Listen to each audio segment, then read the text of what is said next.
olá, meus caros, como é que estamos? Um ótimo sábado para todos.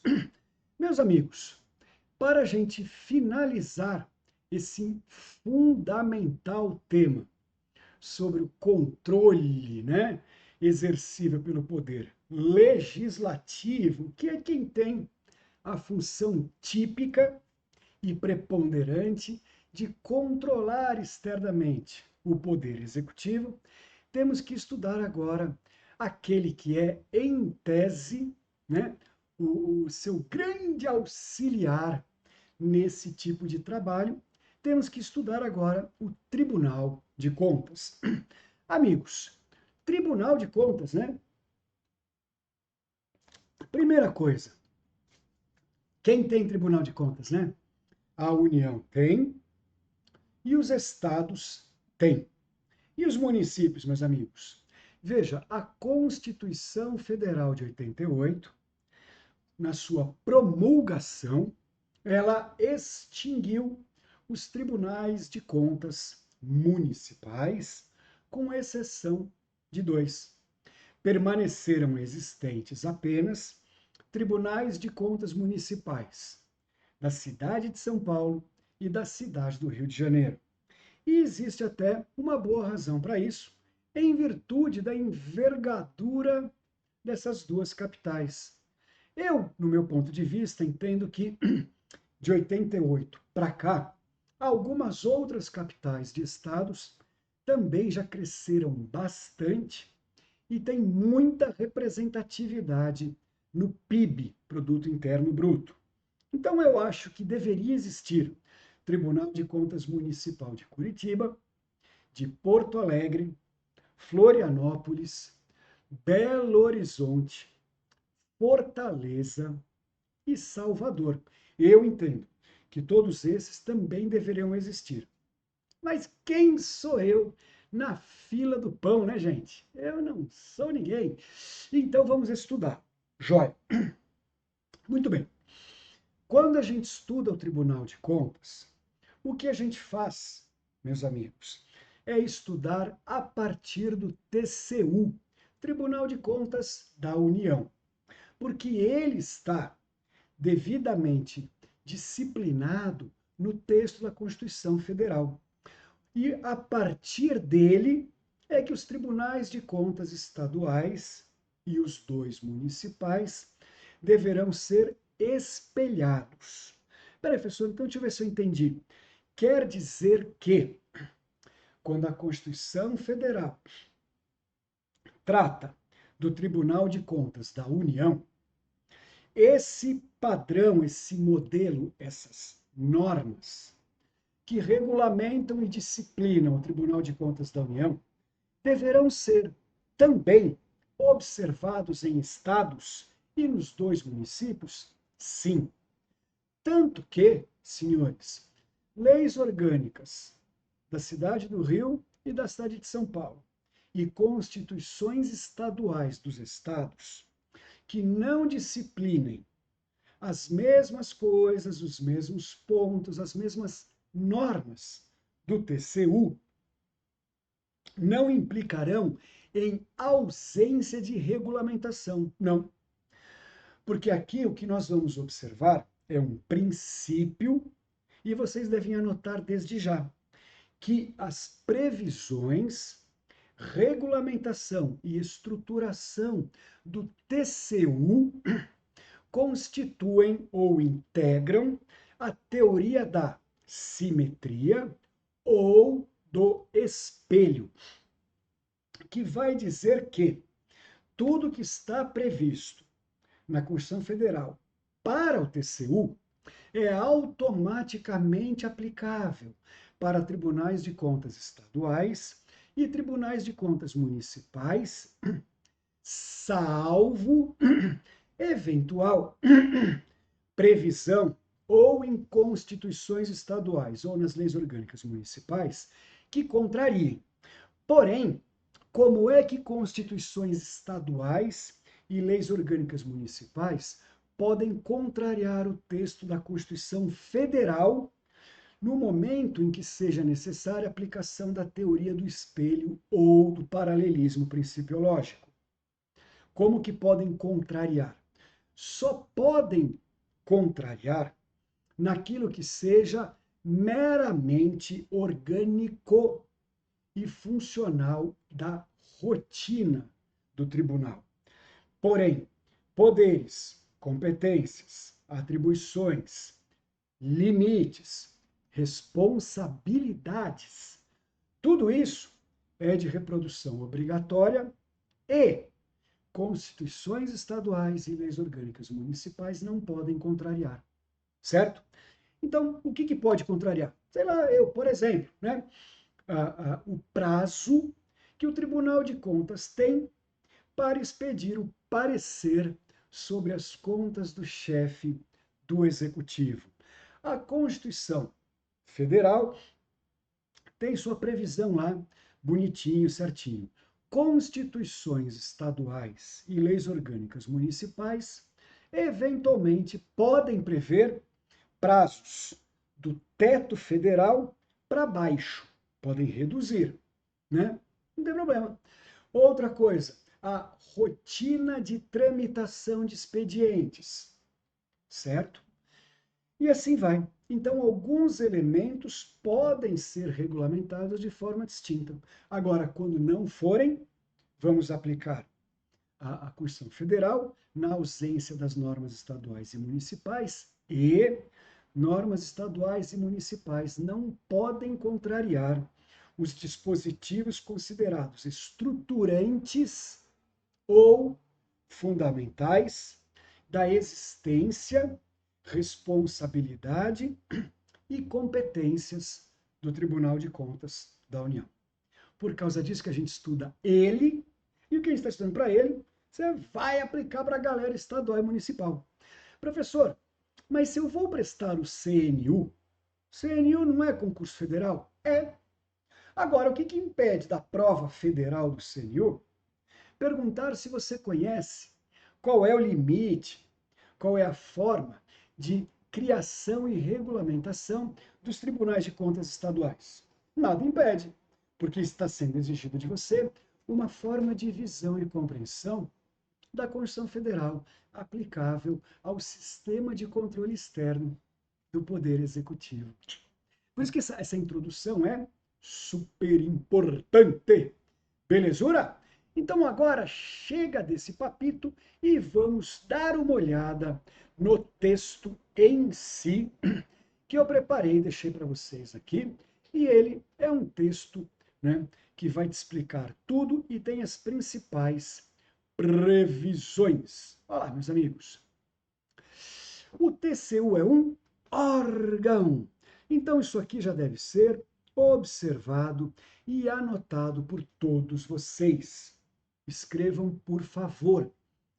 Tribunais de Contas são órgãos e, portanto, como tal, integrantes da administração direta, porém, são órgãos, capricha agora, tá? Troca de cor ou sublinha, independentes constitucionais.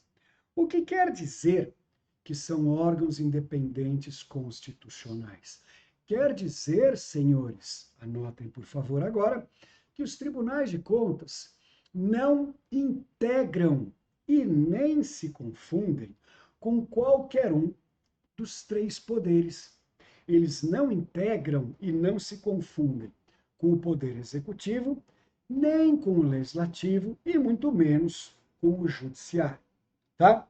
Então são órgãos, aliás, singular, né? É um órgão independente constitucional. Joia? Professor, nós temos no plano da Constituição Federal outros órgãos que estejam na mesma categoria do TCU? Temos sim, gente. Então completem sua frase, por favor, na mesma linha, deixando claro que Ministério Público e Defensoria Pública também são órgãos portanto, são meros órgãos e também são independentes constitucionais. Joia? Então, Defensoria Pública e Ministério Público e Tribunal de Contas são 3 órgãos de previsão, anota tudo isso, hein? Existência e funcionamento obrigatórios para a manutenção do sistema de freios e contrapesos, que garante, senhores, por favor, me ajudem, o que o sistema de freios e contrapesos garante? Que garante, anota aí, a separação, harmonia e independência dos 3 poderes. Ah, loucura! Joia? Então são 3 poderes, perdão, 3 órgãos independentes constitucionais que não se misturam nem se confundem com qualquer um dos 3 poderes do Estado. Eles estão à parte. Joia? Muito bem, senhores. Ao estudar teoria do órgão, você aprende que os órgãos são desprovidos de personalidade jurídica. E, portanto, órgãos não são alguém, mas os órgãos integram o corpo de alguém, assim como o seu pulmão, o seu coração, seus rins. Eles não são alguém. Seu rim não tem uma conta no banco, gente. Seu coração não vai na Tiffany comprar alianças, né, para a pessoa que você ama já há mais de 3 anos e que não vê a hora de casar com você. Não. Tem que ser o corpo todo que tem que ir lá, certo? Porque o coração se apaixona e o corpo todo que padece em amor. Tá atenção, você que está solteiro. É cafona, mas cola, hein? Tá bom? Tô brincando. Vamos lá, dando sequência então. Então, os órgãos são desprovidos de personalidade jurídica e, por conta disso, senhores, os órgãos não exercem os atributos da personalidade jurídica. Não. Logo, senhores, como regra geral, órgãos não compram, não vendem, não contratam, não respondem, certo? Tudo que eles querem e precisam, eles devem solicitar e devem ser representados pela pessoa política que integram. Então, né, uma Secretaria Nacional de não sei o quê, ela tem que ser representada pela União Federal, né? Pelo governo federal, certo? A Departamento Estadual de Trânsito, se for órgão, tem que ser representado pelo Estado, e assim sucessivamente. Porém, senhores, Ministério Público, Defensoria Pública e tribunais de contas são órgãos, são desprovidos de personalidade jurídica como qualquer outro órgão. Porém, por serem independentes constitucionais, eles possuem alguns atributos especiais. Por exemplo, estes 3 órgãos são dotados de, anote por favor, capacidade processual extraordinária. Por quê? Porque apesar de serem órgãos, eles podem comparecer individualmente em processos judiciais, em certas hipóteses e decorrendo de suas competências, mas podem. Então, são dotados, em primeiro lugar, de capacidade processual extraordinária.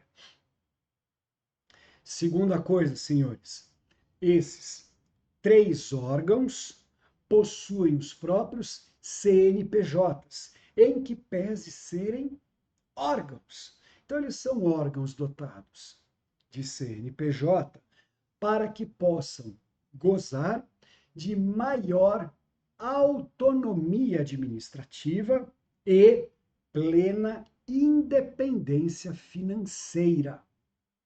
Então, eles possuem a própria conta bancária, realizam os próprios pagamentos, prestam as próprias contas, que serão aglutinadas, serão acrescidas nas contas gerais da pessoa política que integram e vai ser tudo remetido para o controle externo. Perfeito? Então, o Tribunal de Contas tem essas premissas, essas características iniciais super importantes. São criados por lei, não têm e não podem ter lei, estatuto como uma fundação ou uma sociedade de economia mista, nem contrato social, como acontece com empresas públicas, né, associações e tudo mais, não podem ter. Então, a lei que cria já deve disciplinar todas as suas atribuições, estrutura, competência, mandatos, prazos, tudo. E quando a lei criadora não previr, ela deve dizer: para a rotina de não sei o quê, deverá ser expedida a lei ordinária pelo devido poder legislativo. Tá bom? Por fim, senhores, os tribunais de contas possuem uma atribuição, uma competência mista. Em que sentido? Em primeiro lugar, tribunais de contas são auxiliares dos respectivos poderes legislativos na atuação do controle financeiro, orçamentário e patrimonial. Então, eles são órgãos auxiliares. Professor, quando eu leio na Constituição, eu vejo que lá está escrito o seguinte: Tribunal de Contas é órgão auxiliar do Legislativo. Lendo essa frase, que está na Constituição, a gente fica com uma sensação errada. Dá a sensação que o Tribunal de Contas é do Legislativo. Não, não é não. Então, eu queria que vocês lessem esta frase mudando a interpretação. O Tribunal de Contas é órgão auxiliar para o Legislativo. Para o Legislativo, tá? Leiam dessa forma para que vocês tirem qualquer sombra de dúvidas de que Tribunal de Contas não pertence ao Poder Legislativo, pelo amor de Deus. Já? Muito bem, senhores. Então, os tribunais de contas, eles vão ter competências e atribuições específicas e um papel fundamental na atuação do controle externo sobre o executivo e sobre toda a estrutura administrativa. Então, agora, feito esse preâmbulo te explicando quem é, natureza jurídica, né, norma de reprodução obrigatória, teoria do espelho ou do paralelismo principiológico, teoria do órgão com algumas especificidades, vamos atacar o texto legal e você vai sair dessa aula a pessoa mais craque do mundo em Tribunal de Contas, perfeitamente adaptado para gabaritar no CNU. Então, lá. TCU é um órgão, matamos essa, SUSA, e sua principal atuação é no controle externo do governo, auxiliando o Congresso Nacional na missão de acompanhar a execução orçamentária e financeira e contribuir com o aperfeiçoamento da administração pública em benefício da sociedade. Sabe esse primeiro parágrafo? Se você tiver a paciência de ler e reler com maior frequência, vai te ajudar, porque esse primeiro parágrafo é o parágrafo que regulamenta a estruturação e existência do Tribunal de Contas. Beleza? Olha lá. O Tribunal de Contas é responsável pela fiscalização contábil. Então, isso aqui agora você tem que lembrar e memorizar. Ó, contábil, financeira, orçamentária e patrimonial. Joia?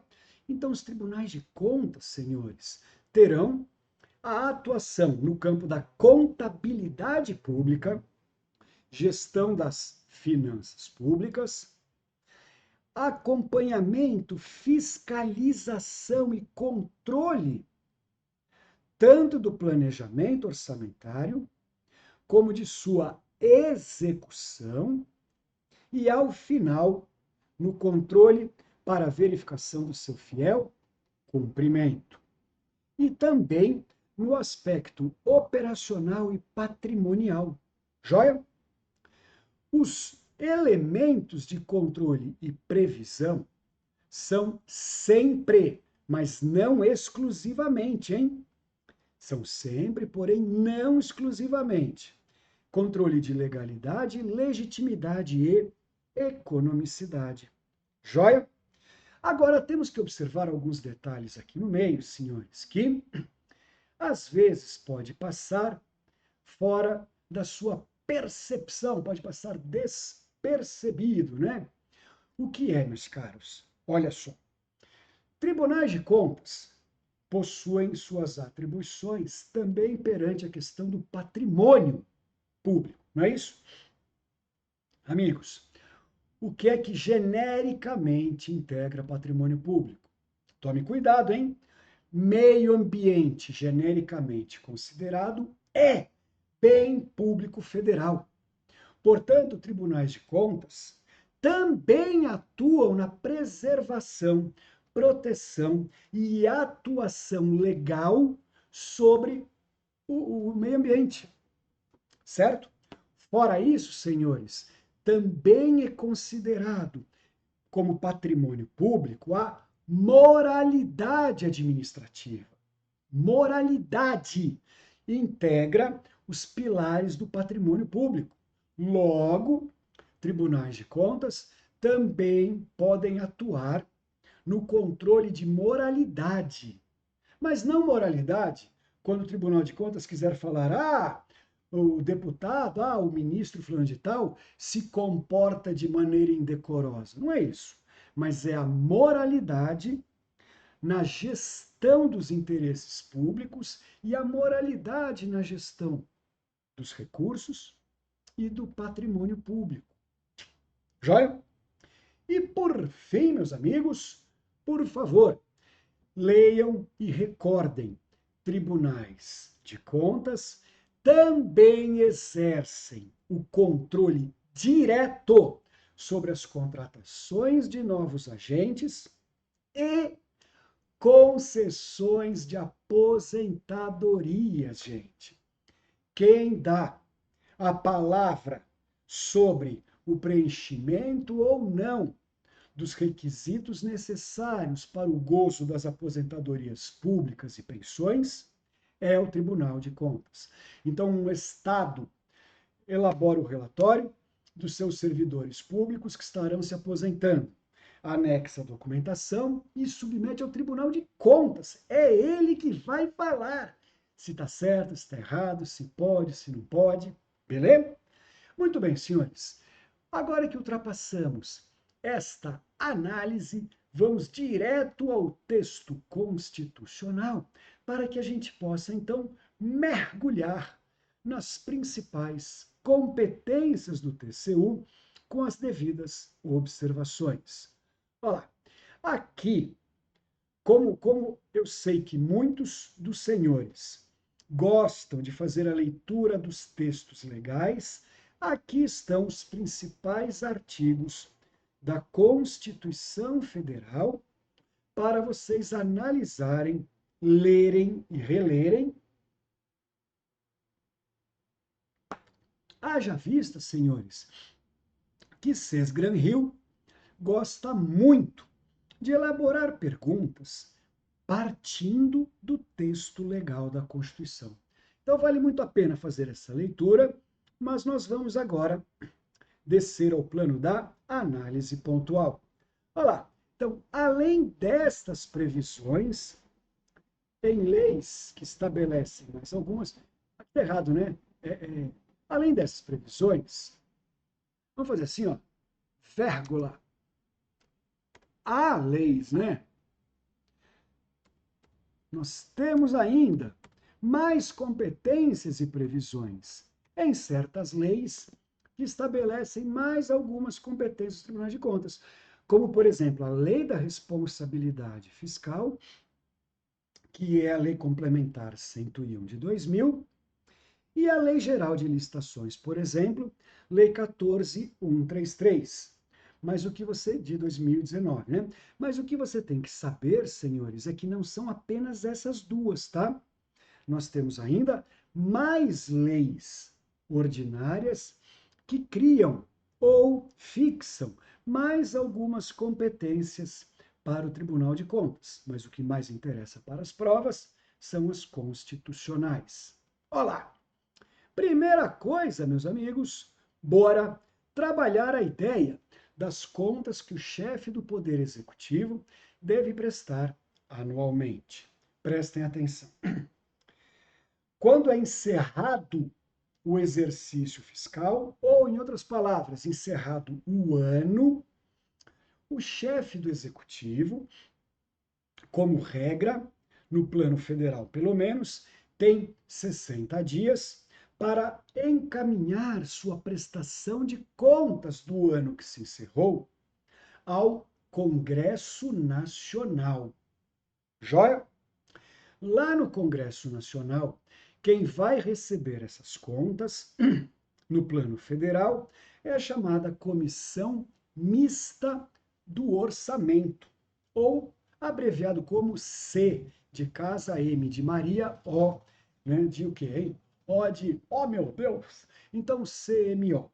Então, quando o chefe do executivo, no prazo de até 60 dias, encaminha suas contas ao Congresso, quem recebe essas contas é a Comissão Mista do Orçamento. Essa Comissão Mista do Orçamento recebe a, a prestação de contas, faz o processamento e encaminha ao Tribunal de Contas. Joia? O Tribunal de Contas, ao receber, perdão, ele então passa a elaborar um parecer. Vamos verificar já já como é esse parecer e seus detalhes. Feito esse parecer, o Tribunal de Contas devolve para a mesma comissão mista do orçamento. A comissão mista do orçamento faz um relatório sobre esse parecer e o relatório dessa comissão vai à votação perante o pleno do Poder Legislativo respectivo. Matou? Professor, o que acontece na esfera federal se o chefe do executivo não apresentar as contas no prazo? Daí, então, caberá à Câmara dos Deputados notificar o chefe do executivo e exigir a prestação de contas. Legal? Visto isso, gente, bora dar uma olhadinha agora nesses aspectos relativos a esse parecer e essa forma de análise das contas. Olha lá. Então, daqui, né? Olha lá. Então, estou explicando para você que é obrigatório ao chefe do executivo apresentar suas contas. Professor, se ele não presta, o que acontece? Crime de responsabilidade fiscal, que poderá levá-lo a processo de impeachment. Processo de impeachment, tá bom? Aqui, ó. As contas são principalmente sobre. Aqui, gente, é um preciosismo meu, porque a gente ainda não tem muita, né, bagagem no plano de provas anteriores da Sesgran Rio sobre tribunais de contas. Então a gente não tem ainda, né, nos últimos 10 anos ou 20 anos, questões da Sesgran Rio de maneira pontual sobre essa matéria. Então a gente tem que se antecipar e imaginar uma questão um pouco mais elaborada. Então aqui está, né? As contas são sobre os balanços gerais do ano que se encerrou e sobre a execução orçamentária. Joia? Maravilha! Além disso, temos que saber que o parecer deve ser aqui, ó, conclusivo. Então, na esfera federal, o parecer obrigatoriamente deverá concluir pela aprovação. Aprovação quer dizer que está tudo correto. Basta isso. Também é possível, senhores, aprovação com restrições ou, como a gente também fala, aprovação com ressalvas. O que significa isso? Significa dizer que aquela prestação de contas precisa de algumas correções, alguns complementos, né? Algumas coisinhas a mais. Porém, senhores, ao determinar estas coisinhas a mais, o Tribunal de Contas está deixando claro que são meros e pequenos vícios saneáveis. Joia? Agora, o Tribunal de Contas também pode concluir pela reprovação. A reprovação das contas, senhores, que acontece muito raramente, irão apontar a ocorrência de vícios graves e insanáveis. Está anotando isso? E quando o Tribunal de Contas determinar, concluir pela reprovação, ele deverá necessariamente determinar qual tipo de punição ele está sugerindo, tá? Então não basta ao Tribunal de Contas apenas falar que ele está reprovando as contas do chefe do executivo. Isso não basta. Ele tem que falar que está reprovando, ele precisa tipificar na lei da responsabilidade fiscal ou no plano constitucional as infrações ocorridas e deverá também sugerir as medidas de correção e as punições cabíveis. Tudo bem? Anotaram tudo? Show! Aí, senhores, eu trouxe para vocês aqui, né, a explicação visual, como ocorre a prestação de contas lá do presidente. Então, o Lula, por exemplo, fará o quê? Olha lá. Então, começa aqui, ó, na esquerda, aqui, ó, né? Então, o presidente da República presta contas ao Congresso, repara que ele presta ao Congresso, joia? Em até 60 dias, joia? O Congresso, mas quem do Congresso? A Comissão Mista do Orçamento, né? Recebe, então, essas contas e encaminha ao Tribunal de Contas, joia? O Tribunal de Contas expede em até 60 dias o seu parecer. Esse parecer volta para o Congresso, mas volta para o Congresso nas mãos de quem, meus amigos? Volta para o Congresso nas mãos da mesma Comissão Mista do Orçamento. E daí, então, caberá à comissão elaborar o relatório que vai para votação no pleno, ok? Se vai aprovar, reprovar ou se vai aprovar com restrições. Uma coisinha super importante, senhores, por favor, olha só. Anotem, por favor, o parecer do Tribunal de Contas, ele é opinativo ou ele é vinculante, gente? Deixa eu perguntar diferente. O Poder Legislativo pode decidir contrário ao parecer ou está obrigado a concordar com o parecer, hein? E a sua resposta é: depende. Coloque aí que as contas do presidente da República e as contas dos governadores dos estados recebem pareceres, escreve em maiúsculo, gente, opinativos. Falar que o parecer é opinativo quer dizer que o Poder Legislativo pode livremente discordar do parecer, livremente, certo? sem a necessidade de ter que previamente derrubar esse parecer. Não precisa. Basta o legislativo falar, olha, o parecer falou que as contas devem ser reprovadas. Porém, a gente entende que deve ser aprovada e estamos aprovando em ponto final. Tá? Por que isso? Porque quem tem a competência constitucional para aprovar ou reprovar é o legislativo. E ponto final. Então, guarde isso. Nas esferas federal e estaduais, o parecer é opinativo. Agora, na esfera municipal, as contas dos prefeitos, senhores, veja, os tribunais de contas estaduais devem possuir, digamos assim, uma estrutura dupla. É um prédio só, é um tribunal de contas só, mas ele tem uma divisão ao meio. Metade dos tribunais de contas estaduais existe para tomar conta das contas do Estado e do governador.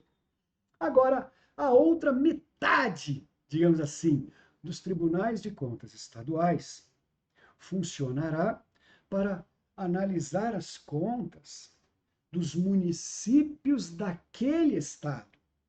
Então, todos os municípios, com exceção de São Paulo e Rio, encaminham suas contas ao Tribunal de Contas dos Estados, e os tribunais de contas dos estados possuirão o Tribunal de Contas Estadual para os municípios. Então, cabe aos tribunais de contas estaduais efetuarem esse controle. E, no caso de São Paulo e Rio, não. Esses dois municípios possuem os próprios tribunais de contas. Muito bem, recapitulando, eu perguntei se o parecer é vinculante ou se ele é opinativo.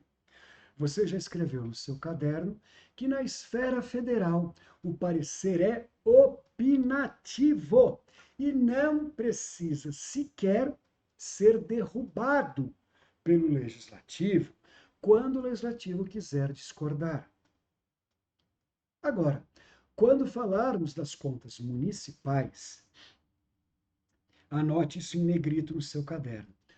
O parecer dos tribunais de contas relativo às contas municipais é vinculante. Ele é vinculante. Portanto, as câmaras de vereadores, como regra geral, deverão apenas homologar, ratificar o parecer vinculante dos tribunais de contas sobre as contas do município e do prefeito. Salvo se. Ah, professor, tem sempre um plus a mais. Tem sempre um plus a mais. Salvo se a Câmara de Vereadores decidir derrubar o parecer motivadamente e, anota isso agora, tá? Por votação qualificada por 2/3 dos vereadores daquela Câmara. Ou seja, votação qualificada por 2/3 de seus membros. É, parceiro, não é fácil derrubar o parecer, não. Tá bom? Então, o procedimento, e se é vinculante ou se é opinativo, era essa a parte que nós tínhamos que analisar. Joia? Voltando ao nosso texto agora, terminando esta análise fundamental. Olha lá. Então, além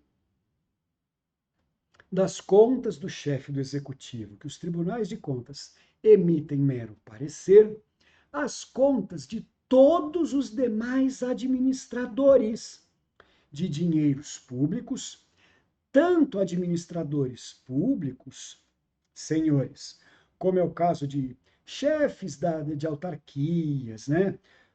Dirigentes de estatais e tudo mais, como também, gente, toma cuidado, dirigentes de entidades privadas que recebem dinheiro público, prestam contas ao Tribunal de Contas, e também empresas binacionais ou transnacionais, como é o caso de Itaipu, também prestam contas ao Tribunal de Contas, só que ao contrário das contas dos chefes dos executivos, que o Tribunal de Contas apenas emite um parecer, nas contas dos demais administradores de dinheiros públicos, os tribunais de contas julgam diretamente. Tá vendo?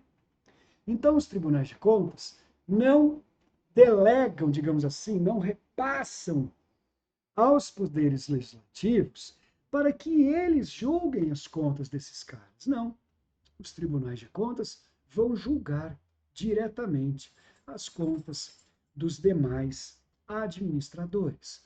Fora isso, esta aqui é uma super ênfase que eu passei para vocês na abertura dessa aula e vou repetir. Cabe aos tribunais de contas, entre aspas, homologar, aprovar, falar que está tudo correto em todos os atos de contratação de pessoal, como também nos atos de concessão de aposentadorias. Joia? Fora isso, meus amigos, olha lá, os tribunais de contas gozam de uma ampla autonomia em sua atuação. Então, os tribunais de contas podem efetuar auditorias, fiscalizações externas e também tomadas de contas especiais, sempre que eles entenderem que devem, ou ainda quando forem instados, quando forem notificados pelo Poder Legislativo, ou ainda até mesmo por Ministério Público. Eles notificam os tribunais de contas para que os tribunais de contas efetuem auditorias e inspeções. Joia? Guarde esses dois nominhos, porque é o plano constitucional que fala, e, como eu falei para vocês, né, Ces Gran Rio gosta de partir, né, do texto constitucional para depois embaralhar a sua cabeça e fazer a pergunta que eles querem. Joia? Fora isso, tá aqui, ó. Contas nacionais das empresas supranacionais. Vamos entender isso melhor? Empresas que, digamos assim, pertençam ou atuem em conformidade com o governo brasileiro e outros governos, como é o caso do Banco Brasileiro Iraquiano, como é o caso da Companhia de Promoção Agrícola, CPA, e como é o caso de Itaipu, estas entidades prestarão contas ao Tribunal de Contas, né, no caso federal, o TCU, mas o TCU vai controlar apenas estas contas dessa participação pública. O restante, eles não vão ligar, eles não vão dar atenção. Belezura? Além disso, senhores, nós temos também a análise sobre a execução das decisões. Por quê, professor? Bora anotar isso? Olha só, de que vale, gente, um tribunal proferir uma decisão se ela não vai ter repercussão depois? Então vamos anotar juntos?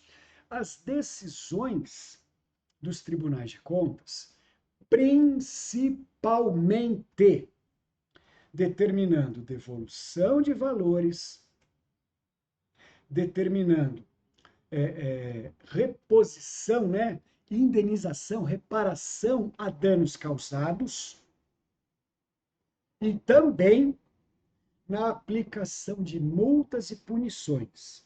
Nestes três casos, principalmente, as decisões dos tribunais de contas vão constituir uma coisa importante chamada, caprichem, título executivo extrajudicial. Ou, em outras palavras, esta decisão que eles aplicam, multas, punições, obrigam alguém a reparar danos causados, ou ainda proferem decisões pela devolução de valores e coisas assim. Nestes três casos, são decisões que constituem título executivo extrajudicial e, portanto, serão encaminhadas ao órgão de representação judicial, para que eles executem. Na esfera federal, a regra é que os tribunais de contas profiram essas decisões e depois a AGU, a Advocacia Geral da União, tome as respectivas providências de execução e cumprimento, podendo ainda compartilhar esta atribuição de execução com a Procuradoria Federal Especializada. Isso na esfera federal. Nas esferas estaduais e municipais, não tem tanto drama. Vai para as mãos da Procuradoria e ponto final. Beleza? Joia! Por fim, meus amigos, né? Dando agora aqui a devida leitura. Olha lá. Pá, pá, pá. Arrecadação e renúncia de receitas. A gente sabe que todos os planos orçamentários, tanto o anual como também o plurianual, possuem os seus respectivos cronogramas de execução e cumprimento. Então anota aí, tá? Que a lei orgânica, a lei orçamentária anual e a lei, e o plano plurianual possuem cronograma de execução orçamentária ao longo do ano. Nesse cronograma estarão disciplinadas as metas e previsões de arrecadação de receitas. Quem vai controlando isso são os respectivos tribunais de contas. E, além disso, senhores, quando tivermos esses cronogramas, também deveremos observar que eles também possuirão o cronograma de renúncia de receitas, gente. Quando a gente fala renúncia de receitas, isso remete a essas chamadas guerras fiscais, né? Mas as guerras fiscais permitidas, tá? Quando um Estado diz que não vai cobrar certo tributo para que isso promova tais e tais e tais melhorias ou coisas, tá bom? Isso é comum e cabe aos tribunais de contas acompanharem a evolução do desempenho do equilíbrio fiscal em função da renúncia de receitas. E ainda, gente, os tribunais de contas também estão lá para receberem denúncias e representações. Quando a gente fala destas denúncias e representações, eu quero que vocês entendam que este poder, essa atribuição é ampla. Logo, quem pode apresentar denúncias e representações perante os tribunais de contas? Todo mundo. O Poder Legislativo pode, os ministérios públicos podem, o Poder Judiciário de ofício, quando estiver processando uma demanda que envolva alguma questão, o Poder Judiciário pode encaminhar diretamente ao Tribunal de Contas o seu entendimento para providências. E também, anote isso, qualquer cidadão. Então, o cidadão, o particular, goza do chamado direito de petição. Então, através do direito de petição, qualquer um pode provocar o Tribunal de Contas apresentando uma denúncia. Denúncia significa que estamos encaminhando a narração de um suposto ilícito para que o Tribunal de Contas investigue, ou uma representação. Representação não tem necessariamente a natureza de um ilícito, mas uma representação tem a natureza do pedido de providências. Entendeu a diferença? Quando for denúncia, ela tem natureza, ela é preditora, ela é indicativo da ocorrência de ilícito. Quando for mera representação, em tese, nós não estaremos tipificando um ilícito, mas sim apresentando um pedido de providências. Professor, tem como exemplificar? Claro. Vamos imaginar a autoridade portuária de um estado qualquer, tá? Que tenha portos, né? Essa autoridade portuária decidiu licitar a, a, o porto para contratação de novas empresas que vão explorar, colocar e tirar carga de navios, por exemplo. Se a licitação tiver ilegalidade, dando a entender uma possível corrupção ou coisa assim, é denúncia. Denúncia. Porém, se a licitação que está sendo pensada pela autoridade portuária não respeitar, por exemplo, padrões ambientais, não respeitar, por exemplo, sei lá, normas internacionais da atividade de cabotagem, né, que é pôr e tirar cargas de navios, então você apresenta uma representação. Ô, TCU, aqui, ó, eu sou do estado do Maranhão, a autoridade portuária vai licitar uma fatia do porto. Como o mar territorial é bem público federal e como meio ambiente genericamente considerado também é bem federal, eu estou encaminhando uma denúncia, se tiver um crime ambiental, ou eu estou encaminhando uma representação para dizer que esta licitação tem problemas assim, assim, assim, e deve ser feito isso, isso, isso no meu entendimento. Pronto. Essa é a diferença essencial entre as denúncias e as representações, que tanto os três poderes, como também qualquer cidadão, através do seu direito constitucional de petição, poderão encaminhar. Joia? Por fim, senhores, os tribunais de contas também vão atuar, meus amigos, nos chamados fundos de participação. O que é esse fundo de participação? Eu coloquei aqui os dois artigos para vocês darem uma lida, né? 159 e 161, mas eu quero que vocês compreendam o que são.